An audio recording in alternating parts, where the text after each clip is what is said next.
usahakan pasirnya jangan kegedean, soalnya kotorannya nanti yang kayak gini bakal masuk di celah-celah teman-teman.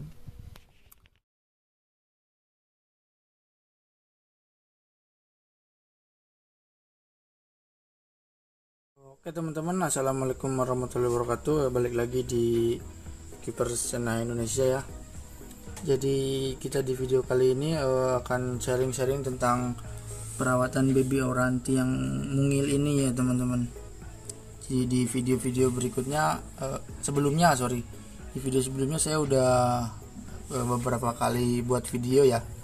Yang pertama itu pas ikan datang, terus yang kedua itu pas kemarin 3 harian gitu ya, udah mau ngadu ke kaca teman-teman. Jadi singkat cerita saja, kebetulan di sini saya lagi ada trouble ya teman-teman. Trouble-nya itu ya ikan itu di rumah nggak terlalu kepegang teman-teman, jadi lebih sibuk di rumah orang tua saya. Kebetulan ini di rumah istri saya di sini, saya pindah ke sini. Nah di rumah orang tua saya yang agak lumayan jauh itu biasalah musim hajatan teman-teman, musim setor duit, intinya lagi sibuk rewang lah kayak gitu, banyak yang hajatan di sana. Jadi si ikan ini jarang keurus, tapi saya minta paling sekali kesini buat ngasih makan si bocil ini teman-teman. Kalau yang gede yang ini sama yang kebetulan ini ada anggota baru nih, sama yang gede kayak gini kan dia lebih tahan tuh, misalnya dikasih katak 2-3 hari nggak dikasih makan juga dia kan kuat. Tapi kalau misalnya yang kecil gini kan takutnya kita beli mahal-mahal, takutnya mati gitu kan kalau nggak dikasih makan selang waktu beberapa hari gitu. Nah untuk update kembali videonya kita nanti di video berikutnya yang teman-teman. Jadi kita hari ini sharing-sharing untuk perawatan baby auranti yang kecil kayak gini ya teman-teman. Jadi singkat cerita, kemarin kan beli di ukuran 2-3 cm atau 4 cm lah, kecil. Sekarang udah kelihatan barnya teman-teman. Barnya di sini udah kelihatan, nampak banget tuh, nampak jelas. 1 2 3 4 5 6 mungkin teman-teman, dia udah kelihatan samar-samar. Nah untuk video selanjutnya nanti kita up lagi ya teman-teman. Kalau video kali ini kita akan sharing-sharing buat perawatannya ya teman-teman, jadi lebih detail gitu. Untuk perawatannya itu kan dia masih bayi ya, masih kecil. Dia itu sangat simpel teman-teman. Pertama-tama teman-teman kalau misalnya beli baby auranti itu, kalau misalnya ukurannya kecil kayak gini ya, entah itu pasti sih CB teman-teman, jadi hasil ternak di Indonesia.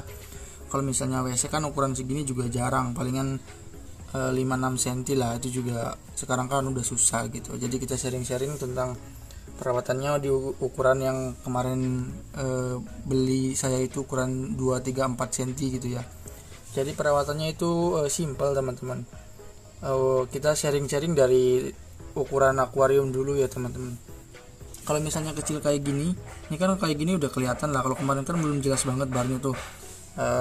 Dari akuarium kita bahas, teman-teman bisa pakai ukuran akuarium yang lebih kecil dari ini teman-teman. Cuma kan saya ini nggak ada space akuarium yang kecil, jadi nggak punya yang kecil. Ini mau nggak mau ditaruh di 40-20. 40-20 agak lebar. Nah opsionalnya itu teman-teman bisa pakai tank soliter yang buat ikan cupang, itu juga masih bisa teman-teman, itu bisa banget.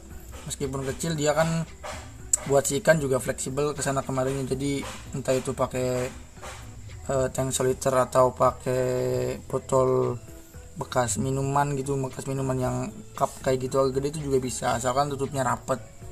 Yang penting intinya si ikan jangan ditaruh di atas ukuran tank lebih dari 40-20. misal di 30-40 kayak gini, ini kan gede banget nih, longgar ke bawah, lebar ke bawah gitu kan, kesininya juga panjang, itu nggak opsional banget kalau menurut saya pribadi.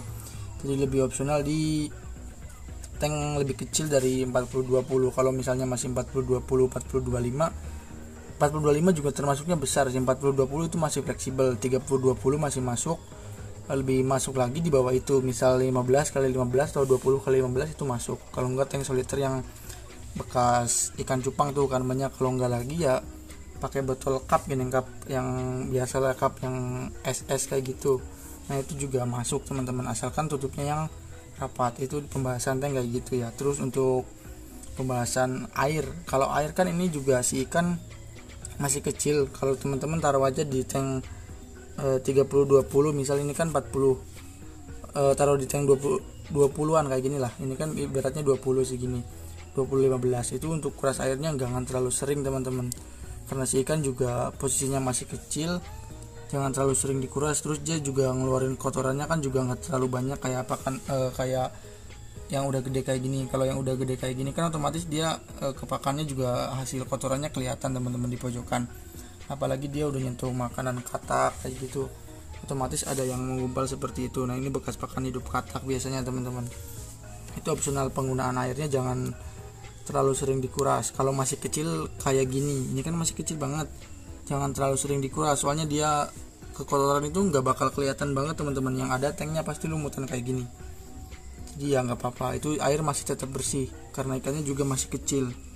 Itu rekomendasi dari saya pribadi. Tapi kalau misalnya teman-teman nanti ada statement pengen nguras seminggu sekali atau sehari sekali, kalau menurut saya sih kurang kalau sehari sekali. Kalau seminggu sekali masih masuk, taruhlah di antara kayaknya seminggu sekali itu juga nggak bakal kotor. Kalau misalnya tanknya gede kayak gini mah, yang adanya paling kalau lampu terlalu ke bawah nanti lumutan kayak gini. Itu untuk opsional pengurasan air ya teman-teman. Terus yang ketiga, kita taruh di penggunaan lampu. Kalau misalnya teman-teman pakai tank kayak gini, ini kan posisi ikan masih kecil tuh, masih kudu ibaratnya teman-teman harus ngelatih mental.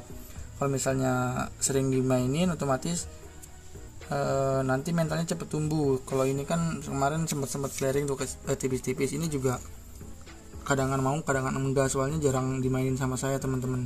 Tapi jangan terlalu bingung kalau misalnya ukuran segini belum terlalu flaring, belum ngadu, belum ke tangan kayak gini. Soalnya kan ini masih ada perjalanan panjang teman-teman. Nanti di ukuran 6, 7, 8 juga kebentuk kok. Jadi sabar aja, jadi jangan panik gitu, jangan terlalu berpusat pada ikan flaring. Nah itu untuk penggunaan lampu kita gunakan saja pas si ikan mau diajak interaksi teman-teman. Jadi biar hemat gelumut kayak gini. Terus juga kalau misalnya nganggur nggak dilihatin sih kan percuma. Biarkan lampu istirahat, ikan juga istirahat, dalam arti ya dia merasa lebih adem gitulah. Nah itu untuk lampu ya teman-teman. Terus opsional lain untuk di penggunaan pakan teman-teman. Jadi kalau teman-teman misalnya bingung cara ngasih pakannya itu gimana, kalau saya pribadi itu pas kemarin si ikan pertama datang itu kan ukurannya kecil banget. Jangankan kecil, barnya di sini juga nggak kelihatan teman-teman. Barnya kan karena udah kelihatan tuh, bisa dihitung lah, udah kelihatan dengan jelas. Nah, itu kemarin saya pakan utamakan ini katanya breeding ya mas, breeding ya teman-teman, dalam arti dia hasil ternak, dia katanya udah makan pelet. Saya pas pertama datang itu nggak langsung kasih pelet teman-teman, jadi kasih selang waktu. Otomatis dia sih lapar, dia juga makan jentik-jentik, soalnya ini kan tank udah disiapin berapa hari tuh, dia otomatis lapar. Jangan dikasih pelet dulu kalau dulu kemarin yang saya lakuin gitu. Teman-teman cari opsional lain, entah itu cacing atau ulat hongkong. Kalau saya sih kemarin kan itu ngasihnya ulat hongkong. Jadi ulat hongkongnya itu ada yang super kecil teman-teman, jadi intinya kayak segede gini nih, segede gini, lebih kecil lagi. Itu di kemarin kan kecil banget teman-teman, itu sama saya dibelah dua, jadi panjang 1 cm dibelah dua kayak gini, dipotong. Itu otomatis nggak bakal nyangkut di si ikan. Terus juga si ikan akan gampang mencerna gitu teman-teman. Terus next waktu beberapa hari baru saya kasih pelet teman-teman, soalnya kan dia otomatis hasil ombyokan ya, meskipun dia udah pelet kan masih sendiri, dia bingung. Nah teman-teman kalau misalnya mau ngasih pelet, meskipun dia udah makan pelet, tunggu selang beberapa hari, lebih enjoy ke si ikannya gitu. Soalnya kan dia tadinya bergerombol, ini kan 1 ekor, jadinya dia takutnya kalau misalnya dikasih makan pelet terus teman-teman nggak kasih pakan hidup, dia mesti nggak bakal makan teman-teman. Dalam arti ya lebih detailnya, lebih agresif ke pakan hidup kalau menurut saya sih kayak gitu. Jadi lebih disarankan untuk pertama kali datang, misalnya datang jam 1, nanti jam 3 dikasih makan pakai pakan hidup teman-teman. Ulat hongkong, cacing itu bagus, tapi dengan porsi yang masuk akal, dalam arti bisa ditelan si ikan teman-teman. Nah itu untuk pakan. Terus untuk peletnya gunakan yang ukuran kecil teman-teman, misalkan ini segini, ini kan kalau nggak salah 1 mili itu masih masuk teman-teman. Kalau misalnya ini kegedean bisa dikecilin lagi, entah caranya gimana, itu intinya harus kecil gitu. Kalau punya saya kemarin masuk teman-teman kayak gini. Nah, kondisi si ikan udah dikasih makan ya, dia udah makan ulat tongkong. Tapi untuk mental ya emang ikan jarang dimainin gitu. Saya soalnya udah di rumah ibu saya itu hampir 2 mingguan lebih, jadi kesini cuma ya mampir kayak gini doang. Otomatis ikan juga nggak terlalu terbiasa. Nanti untuk kalau misalnya saya udah pulang ke sini ya otomatis ini ikan lebih sering kepegang, lebih sering diajak interaksi. Jadi tadi untuk step by stepnya udah ukuran tank kita udah bahas, terus penggunaan lampu, pengurasan air gitu, maksudnya apa namanya, rekomendasi kuras tadi udah dibahas, terus pakan juga udah dibahas. Terus kalau misalnya setelan nih, nanti banyak yang nanya setelan untuk progres gimana, itu opsional aja teman-teman. Kadang ada yang bilang si A kayak gini, si B kayak gini. Kalau menurut saya opsionalnya saya lebih, kalau dulu kan pertama emang kayak gini ya saya terapin semuanya. Jadi saya pakai pasirnya pasir moza, terus backgroundnya background putih teman-teman. Ini lumut alami ya, dia tumbuh sendiri tuh kotor, dalam arti bukan kotor yang ngegumpal, mungkin sejenisnya itu kotor tapi kan nggak terlalu kotornya kotor jelek gitu. Maksudnya kalau misalnya kotornya dibawa kayak gini kan kelihatannya juga kurang efektif. Kalau kayak gini kan kalau dari kejauhan itu kayak bagus gitu, menambah damage lah kurang lebihnya kayak gitu. Nanti kalau misalnya teman-teman banyak yang tanya tank buat progresan, kalau menurut saya itu opsional.